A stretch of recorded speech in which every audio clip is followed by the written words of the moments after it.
구약 성경의 레위기 10장 1절에서 7절에 있는 말씀을 보면 부모님과 자녀의 신앙은 별개예요. 부모님이 예수 잘 믿는다고 자녀들이 자동적으로 예수 잘 믿는 데는 법은 없어요. 신앙은 자유라는 소리를 우리들은 종종 듣고 있습니다. 물론 신앙은 자유입니다. 부모님의 신앙이 돈독하다고 자녀들의 신앙이 돈독하라는 법은 없습니다. 물론 부모님의 영향을 받을 수는 있고, 그래서 부모님보다 더 훌륭한 신앙인으로서 인정을 받으면서 살아갈 수가 있는 것은 참 다행이고 축복입니다. 많은 사람들이 나는 모태신앙입니다라는 소리를 많이 들었어요. 모태신앙. 어머니 뱃속에 있을 때부터 어머니 교회를 가기 때문에 따라갔다. 그렇기 때문에 나는 어머니 뱃속에서부터 예수를 믿었기 때문에 나는 모태신앙을 가지고 있다. 어머님 따라서 교회 갔다고 하는 것이 얼마나 중요하고 귀중한 일인지는 모르지만은, 그러나 어머니가 예수 잘 믿는다고 태어난 아이가 저절로 예수 믿는 건 절대로 아니에요. 오늘 본문에 있는 말씀을 보면 아론의 아들 나답과 아비후가 각각 향로를 가져다가 여호와께 명하시지 않은 다른 불을 담아가지고 여호와 앞에 분향을 했다고 했습니다. 초상집에 가면 다 가서 분향을 하죠. 그러나 그 분향하는 방법이 있어요. 하나님 앞에 제단을 쌓고 예배를 드리거나 제사를 드릴 때는 하나님의 법대로 분향하는 방법이 따로 있는데도 불구하고 아론의 아들, 모세의 조카, 이스라엘 역사 중에서 가장 알려진 이름 두 사람이 있다면 모세하고 아론이죠. 그 후손 두 사람, 나답과 아비후가 하나님 앞에 제사를 드리는데 자기들 마음대로 하나님의 법에 어긋나는 분향을 한 거예요. 그렇기 때문에 하나님께서 두 사람을 거기에서 직사하게 나버려 뒀어요. 오늘 스토리의 내용이 그겁니다. 모세와 같은 위대한 삼촌, 작은 아버지, 위대한 아론과 같은 아버지를 모시고 있는 그 아들 형제가 하나님 앞에 분향을 할 때 자기 뜻대로, 자기 마음대로, 하나님의 법대로 하지 않고 자기 마음대로 했기 때문에 하나님께서 쳐서 두 사람 그 장소에서 즉사를 하게 됩니다. 부모님이 장로나 목사나 권사라고 자동적으로 믿게 되는 것은 아니고, 아버지가 성직자라고 자녀들이 자동적으로 믿게 되는 것도 아닙니다. 사랑과 교육이 자녀들에게 절대 필요한 줄 믿으시기 바랍니다. 그렇기 때문에 오늘 10장을 이해를 하려면 9장을 알아야 됩니다. 레위기 9장 22절 24절에 아론이 백성을 향하여 손을 들어 축복함으로 속죄제와 번제제와 화목제를 필하고 나려오니라. 모세와 아론이 힘하게 들어갔다가 나와서 백성을 축복했다고 그랬어. 그런 가정에서 태어난 아들 둘이 하나님 앞에 분향을 드리러 가는데 왜 잘못 드렸느냐? 9절에 내려가서 보면요, 오늘 본문 10장 9절에 내려가 보면은 하나님 앞에 분향을 드릴 적에는 술 취하지 말고 들어가라고 그랬어. 그거를 내가 읽어보면서 이 아들들이 만취가 돼가지고 자기 멋대로 하나님 앞에 분향을 하지 않았나 생각이 들었어요. 그렇기 때문에 하나님께서 쳐서 그 아들 둘을 거기서 직사를 시켰는데 하나님의 불이 그 사람들을 태워서 죽였다 그러는데 옷이 하나도 타지도 않았어요. 근데 두 사람이 와서 그 시체를 메고 갖다 버렸다고 그랬죠. 하나님께서 참 이스라엘 백성들을 율법을 지키고 하나님의 법대로만 하면 그 백성을 얼마나 축복을 해주셨는데 우상을 섬기고 하나님을 배신하면은 하나님께서 또 그 민족을 얼마나 심판을 하고 저주를 하셨는지 오늘 성경에 나오는데요. 시편 103편에 이런 말씀이 있습니다. 동이 서에서 모은 것 같이 우리 죄가를 우리에게서 멀리 옮기셨다고 했습니다. 오늘 본문에 있는 말씀을 보면은 믿는 자들에게 중대한 경고 말씀이 되고 있는 줄 믿습니다. 첫 번째, 특권을 가졌던 제사장들의 아들이에요. 아론의 아들. 레위기 10장 1절에 아론의 아들 나답과 아비후가 각기 향로를 가져다가 여호와의 명하시지 않은 다른 불을 담어 여호와 앞에 분향했다고 그랬어요. 경건한 아버지를 가졌다고 하는 것은 큰 축복입니다. 아론, 모세의 형이지요. 제사장의 직분을 가졌던 분이죠. 모세의 대변이었습니다. 바로 왕과 대결했을 때 참석을 했죠. 기적을 체험한 아론의 아들 형제가 하나님 앞에 분향을 할 때 자기 멋대로 한 거예요. 술을 먹고 마시고 와서 자기 멋대로 분향을 했기 때문에 하나님께서 용서하실 수가 없었지요. 훌륭한 아버지를 가졌다는 것은 큰 축복인 줄 믿으시기 바랍니다. 아브라함 링컨, 아버지가 뭐 했는지 아세요? 구두 만드는 제화공이었어요. 그 구두 만드는 사람 아들이 16대 미국 대통령이 되었습니다. 그 당시에 국회의원, 상하의원들, 귀족들은 얼마나 당황했는지 화가 났습니다. 그들은 자신들의 대통령이 구두방 아들이라고 하는 데에 참을 수가 없이 혐오감을 느꼈죠.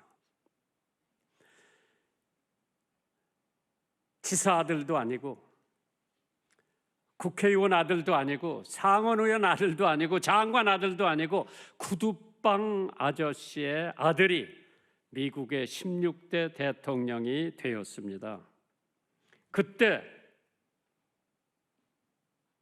링컨이 국회 상하의원에서 대통령 취임 연설을 하는 첫날 단상에 서자마자 그 나이 많은 귀족 상하 의원들이 링컨에게 모욕 주려고 자리에 일어나서 이렇게 말을 했다고 합니다. 잘 들어보세요. 미스터 링컨, 어쩌다가 당신이 이 나라의 대통령이 되기는 했지만 예전에 당신이 당신의 아버지와 함께 우리 식구들 구두를 만들기 위해서 우리 집을 드나들곤 했다는 사실을 잊지 말아주길 바랍니다. 또한 여기에는 당신의 아버지가 만든 구두를 신고 있는 상하 의원들이 있어 그러니 당신의 출신을 잊지 않기를 바랍니다. 그때 링컨은 모든 사람들의 기억에 남을 만한 대답을 했다고 합니다. 들어볼까요? 내가 상하의원에서 첫 연설을 하기 전에 나에게 아버지의 생각을 해주셔서 감사합니다. 제 아버지는 매우 멋진 창조적 예술가였습니다. 아버지보다 더 아름다운 구두를 만들어줄 사람은 이 세상에 아무도 없습니다. 제가 앞으로 어떤 정치를 하든 제 아버지가 위대한 예술가였듯이 그러한 위대한 대통령은 되지 못하리라고 생각을 합니다. 나는 결코 나의 아버지를 능가할 수가 없는 사람입니다. 하지만 당신들 귀족 여러분들에게 한 가지 말씀드리고 싶습니다. 만일 저의 아버지가 만들어드린 구두가 여러분의 발에 잘 맞지 않거든 나도 아버지에게서 배운 기술이 조금 있으니 나에게 말씀하시면 나는 훌륭한 제화공은 아니지만 최소한 여러분의 구두는 수선해 드릴 수가 있습니다. 연락만 해 주십시오. 제가 언제라도 여러분의 집에 달려가겠습니다. 얘기를 들은 상하 의원들은 쥐죽은 듯 잠잠했다고 합니다. 잠언 2장 1절에 내 아들아 네가 만일 나의 말을 받으며 나의 계명을 네게 간직하면 하나님께서 걷잡을 수 없는 하나님의 축복을 내려 주신다고 했습니다. 종교 교육을 받았을 겁니다. 레위기 10장 1절에 불을 담아 여호와 앞에 분향을 했다고 했으니까 적어도 제사장의 교육은 받았던 것 같아요. 분향하는 법도 알았을 겁니다. 여호와 앞에 하는 것도 알았을 겁니다. 그러나 성경에 나오듯이 경건의 모양은 있으나 경건의 능력은 부인하는 자들이라. 제사장직을 이어받아 이스라엘 백성에게 존경과 경의를 받을 좋은 성직을 가지고도 하나의 직업으로 하는 사람들이 있지 않은가 생각을 해봅니다. 하와이 요새 불이 나가지고 수백 명이 죽었다가는 뉴스에 나왔을 때에 하와이를 여러 번 다녀오실 분들은 마음이 좀 아플 거예요. 하와이에 몰로카이라고 하는 섬이 있습니다. 작은 섬이에요. 그곳에는 문둥병자들만 거주시키는 절망의 섬이었다고 합니다. 그러나 그곳에 문둥병자의 사도 다미안이라고 하는 신부가 희망의 섬, 감사의 섬으로 바꿔놨습니다. 다미안은 신앙이 동독한 농부의 가정에서 태어나서 22살에 신학교를 졸업하고 하와이의 전도사로 출발을 했습니다. 하와이에 건너간 다미안은 문둥병자만 거주하는 몰로카이로 건너가서 거기서 16년간 하루같이 문둥병자를 위로하고 돕고 복음을 전했습니다.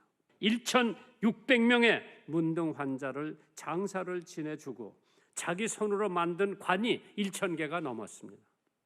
마침내 다미안도 문둥병에 전염되었습니다. 그런 가운데 다미안은 조금도 낙심하지 아니하고 자기 생명이 점점 죽어가는데도 불구하고 섬 사람들을 위해서 최후까지 봉사를 하다가 1889년 4월 15일 49세의 일기로 세상을 떠납니다. 다미안의 사망 소식을 들은 세계에 알려지자 각국에서 문둥병자의 사도, 순교자 성 다미안 추도를 해줬습니다. 한 사람, 세상에 남기고 간 그 한 사람의 생활이 오늘 여러분들과 저에게 어떠한 영향을 미칠 수가 있나? 그 두 아들 그릇된 행동을 자행했다고 그러죠. presumptuous act. 레위기 10장 1절입니다. 명하시지 않은 다른 불을 담아다가 여호와 앞에 분향하랬다고 그래서 거기 여호와의 불이 이미 있었어요. 다른 불이 필요 없습니다. 여호와의 불을 가지고 하나님 앞에 향을 드리면 돼요. 그런데 그거 제쳐놓고 자기가 불을 갖고 와가지고 자기 마음대로 하나님 앞에 분향을 했기 때문에 하나님의 명령을 배제했지요. 각기 자기 향로를 가져다가 자기의 뜻대로 하나님에서 금했는데도 불구하고 바리새인들의 행동을 한 겁니다. 누가복음 18장 11절에 바리새인은 서서 따로 기도하여 가로되 하나님이여 나는 다른 사람들 곧 토색, 불의, 간음하는 자들과 같지 아니하고 이 세리와도 같지 아니함을 감사하나이다. 얼마나 우선이에요. 하나님 앞에 우리가 얼마나 깨끗하면 깨끗하겠어요. 우리는 다 죄인이요. 우리의 옷은 걸레만도 못하다 그랬죠. 그렇기 때문에 우리에게는 하나님이 주시는 거룩한 의의 두루마기를 입어야 하나님께서 나를 의롭다고 하시는 줄 믿습니다. 가인의 제사하고 흡사했어요. 하나님께서 양을 잡아서 피를 흘려서 하나님 앞에 제물을 드리라고 그랬는데 아벨은 그렇게 했죠. 가인은 자기가 농사진 과일을 갖다 놓고 하나님 앞에 제물을 드려서 하나님이 아벨의 제물은 흠양을 하셨죠. 가인의 제물은 받아들이지 않았어요. 가인이 화가 나니까 자기 동생 아벨을 죽였어요. 첫 번째 살인 사건은 에덴 동산에서 이루어지지 않았나 생각을 해봅니다. 하나님의 선물을 배척하는 사람은 하나님의 은혜 망각하는 사람들이죠. 이미 하나님의 제단에는 불이 있었습니다. 그것은 하나님의 은혜요 선물입니다. 우리들은 구원의 선물을 이미 하나님이 십자가를 통해서 주셨어요. 받기만 하면 돼요. 그런데 다른 데 구원이 있는 줄 알고 쫓아다니는 사람들이 있는데 하나님께서 얼마나 웃고 계시겠나. 다마스 칼라일이라고 하는 유명한 사람이 있죠. 그가 크리스찬이란 하나님을 중고품으로 인식하지 않는 자를 가리킨다고 그랬어요. 우리 많은 사람들이 하나님은 그냥 중고품으로 생각하고 내가 달라는 거 주고 나 해제는 대로 하고 그런 하나님이 아니시죠. 하나님은 정의의 하나님, 동시에 사랑의 하나님이죠. 그래서 우리가 하나님을 바로 알아야 되지 않나. 그렇기 때문에 갈라디아서 6장 7절 8절에 성경에 이러한 말씀이 기록되어 있습니다. 스스로 속이지 말라. 하나님은 만물의 여김을 받지 아니하시나니 사람이 무엇으로 심든지 그대로 거둔다고 그랬죠. 자기의 육체를 위해 심는 자는 육체로부터 썩어진 것을 거두고 성령을 위하여 심는 자는 성령으로부터 영생을 거둔다고 그랬어요. 우리는 많은 사람을 속일 수가 있습니다. 우리는 어두운 면도 가질 수가 있어요. 그러나 하나님을 속일 수는 없습니다. 우리는 자기 자랑을 할 수가 있습니다. 재산, 명예도 쌓아 올릴 수가 있습니다. 그러나 하나님은 속지를 않습니다. 우리는 거짓으로 명예도 얻을 수 있습니다. 점잖게 보이기도 할 수 있습니다. 그러나 하나님을 속일 수는 없습니다. 우리는 능력 이상으로 확대 광고도 할 수 있습니다. 상과 박수, 갈채를 받을 수도 있습니다. 그러나 하나님을 속일 수는 없습니다. 이 두 아들이 모세의 조카 아론의 아들들이 하나님의 뜻대로 분향을 드린 것이 아니라 자기 마음대로 자기 뜻대로 분향을 하다가 하나님 앞에 저주를 받게 되죠. 그렇기 때문에 기대하지 않았던 저주, unexpected doom. 참 레위기 10장 2절에 불이 여호와 앞에서 나와서 그들을 삼킴에 그들이 여호와 앞에서 죽은지라. 자기들이 섬기고자 하는 자에게 저주를 받습니다. 자기들이 배척한 불로 망합니다.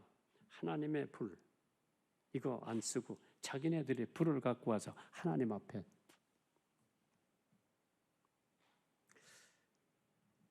잘 들어보세요. 하나님의 불을 멸시하고 자기들의 불로 제사를 드리려고 한 것은 사실 하나님의 드리는 제사가 아닙니다. 아론의 아들이 제사장으로서 하나님 앞에 특권을 가지고 하나님의 성전에 들어가서 하나님의 법대로 하나님의 뜻대로 하나님 앞에 분향하는 것이 하나님이 원하시는 제사예요. 마지막입니다. 잊지 못할 광경이 나옵니다. 레위기 10장 2절입니다. 불이 여호와 앞에서 나와서 그 두 사람을 삼킴에 그들이 여호와 앞에서 죽은지라. 잊지 못할 저주가 나타났습니다. 진 밖으로 몰고 나갑니다. 들어올 때는 자기 발로 걸어 들어왔지만 나갈 때는 사람들이 밀고 나갔습니다. 자기 고집대로 사는 사람은 자기 발로 이 세상에 왔지만은 죽으면 죽음의 천사들이 지옥으로 밀고 간다고 했습니다. 옷 입은 채로 자기들의 옷이지 하나님의 주신 의의 두루마기가 아니었습니다. 우리들이 의를 참 입어야 되는데 내가 입고 있는 옷은 더럽고 걸레만도 못한 것이라고 했습니다. 전도서 8장 10절입니다. 내가 본즉 악인은 장사 지낸 바 되어 무덤에 들어갔고 선을 향하는 자는 거룩한 곳에 떠나 성읍 사람의 잊어버린 바 되었으니 이것도 헛되도다 그랬습니다. 1889년 이 세상에 두 사람이 태어났어. 한 사람은 오스트리아 부부 사이에서 태어났는데 그 두 사람은 사촌간이 결혼을 했어요. 아버지는 행상을 했고 어머니는 가정을 돌보지 않고 맨날 사교만 하러 돌아다녔어. 아버지는 몹시 성미가 급했고 어머니는 주부로서의 일을 하지도 않고 엄마로서의 일도 흥미가 없었고 사교 생활에 흥미를 느끼면서 늘 밖으로 나가 돌았습니다. 그 아들이 16세가 되었습니다. 이 소년은 학교를 중퇴하고 가출을 합니다. 닥치는 대로 일을 하면서 연명을 하다가 결국 독일 군대에 입대를 합니다. 제1차 세계대전에서 독일이 패전한 후에 그는 정치계에 투신을 하고 극렬분자가 됩니다. 반란, 음모 참여했다가 투옥이 됩니다. 다시 정치계에 나서지 않겠다는 서약을 하고 가명이 되어 추록을 해 나왔습니다. 그러나 맹렬히 정치 활동을 했고 결국 1933년 독일의 국민의 절대 영도자인 총통이 됐습니다. 바로 그 사람이 애돌프 히틀러였습니다. 이 사람은 독일과 전 세계에서 전쟁에 휘말렸고 유대인들을 600만 명이나 죽인 사람이죠. 그 해에 다른 아이가 미국에 태어났습니다. 텍사스에서 태어나서 독실한 믿음의 아버지, 어머니 사랑 받으면서 자라났습니다. 부모님은 그 아이를 데리고 캔사스로 이사를 갑니다. 농촌으로 이사를 한 이유는 농촌 생활이 아이의 신앙 교육에 도움이 된다고 생각을 했기 때문입니다. 아버지는 소년에게 하나님을 두려워하라고 하는 가훈을 전해주고 가족 모두가 교회 가장 적극적인 봉사자로 이름을 날렸습니다. 이 소년도 군대에 흥미가 있어서 웨스트포인트 사관학교를 들어갑니다. 1944년 구라파에서 태어났던 히틀러하고 텍사스에서 태어났던 드와이트 아이젠하워하고 2차 대전에 만나게 됩니다. 연합군 사령관이 된 드와이트 아이젠하워는 11개월에 걸쳐서 히틀러 연합군과 치열한 전쟁을 했습니다. 결국 전쟁에서 패한 히틀러는 1945년 4월 30일 방공 대피소에서 스스로 목숨을 끊었습니다. 이 소식을 접한 전 세계 사람들은 갈수박체를 보냈습니다. 한편 아이젠하워는 미국의 대통령이 2번 했었고 1969년 80세에 평화롭게 눈을 감았는데 전 세계가 그의 죽음을 애석하게 생각을 했습니다. 이 두 동갑내기 청년의 얘기는 부모들의 신앙과 불신앙이 그 자녀들에게 미치는 영향 얼마나 큰가를 증명해 주는 장면입니다. 에베소서 6장 4절 아비들아 너의 자녀를 노엽게 하지 말고 오직 주의 교양과 훈계로 양육을 해라고 했습니다. 오늘 아론의 아들 두 사람이 하나님을 잘못 섬겼기 때문에 저주를 받아 죽는 장면. 오늘 여러분의 자녀들은 훌륭한 교육을 받아서 아버지 때 이상으로 좋은 신랑을 가질 수 있는 믿음이 되기를 주님의 이름으로 축원합니다.